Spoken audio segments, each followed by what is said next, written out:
جب خواہشات غالب آ جاتی ہیں تو انسان کی عقل پہ پردہ پڑ جاتا ہے۔ سقراط فرماتے ہیں کہ جب انسان کی عقل پر اس کی خواہشات غالب آ جاتی ہیں تو وہ رسوا ہو جاتا ہے۔ اب خواہشات دنیا ہے، دنیا میں پائی جانے والی چیزیں ہیں۔ آج اگر ہم دیکھیں تو ہم جس ظلم کی چکی میں پس رہے ہیں، جس اندھیر نگری میں ہم گر چکے ہیں، وہ ہماری خواہشات کے غالب آنے کی وجہ سے ہی ہے۔ آج دیکھیں ہم نے نماز کی صفوں کو چھوڑ کر آٹے کی صفوں میں لگنے کو ترجیح دے دی ہے۔ یہی وجہ ہے ہم پہ زوال آ رہے ہیں، ہم سے آسانیاں دور بھاگ رہی ہیں۔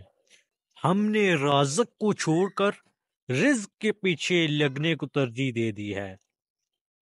یہی وجہ ہے آج ہم عبرت کا نشان بن چکے ہیں۔ آٹے کی صفوں میں لگنے کی بجائے اگر ہم رحمان کی عبادت کی صفوں میں لگیں تو اس نے جو ہمارا رزق لکھا ہوا ہے وہ ہمیں دے گا، وہ ہمیں ملے گا۔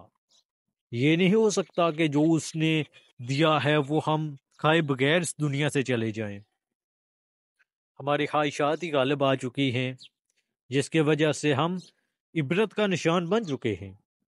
اس سے بڑا عذاب اور ہمارے لیے کیا ہو سکتا ہے؟